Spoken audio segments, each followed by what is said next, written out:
Pandesara police સ્ટેશનમાં દુષ્કર્મ મામલો. સુરતના પાંડેસરા વિસ્તારમાં એક મહિલા દ્વારા દુષ્કર્મની ફરિયાદ કરવામાં આવી. પીપલોદ જીએબીમાં વાયરમેન તરીકે આરોપી નોકરી કરતો હતો. દુષ્કર્મ કરનાર આરોપી ધર્મેન્દ્રભાઈ પટેલની કરી પાંડેસરા પોલીસ દ્વારા ધરપકડ. પીડિત મહિલા અને દુષ્કર્મ આચરનાર ધર્મેન્દ્ર પટેલની નવસારીમાં બંનેની મુલાકાત થઈ હતી, જેમાં પાંડેસરા પોલીસ દ્વારા દુષ્કર્મ આચરનાર આરોપીની ધરપકડ કરી આગળની વધુ તપાસ હાથ ધરી છે.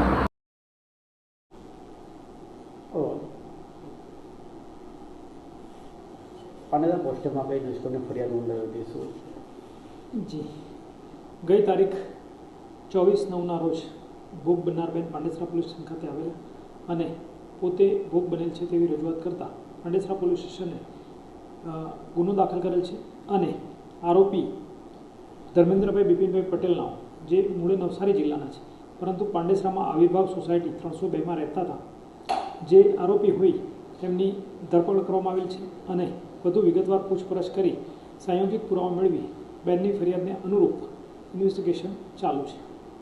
કેવી રીતના કોન્ટેક્ટમાં આવવાના, કેવી રીતના બનાવવાનો? ભોગ બનનાર અને ફરિયાદી બંને મૂળે નવસારી જિલ્લાના હતા. નવસારીમાં તેમનો પરિચય થયેલ. ત્યારબાદ બેન પાલીગામમાં રહેવા આવેલા અને ફરિયાદી આરોપી પીપલોદમાં જીબી ખાતે વાયરમેન તરીકે નોકરી કરેલ.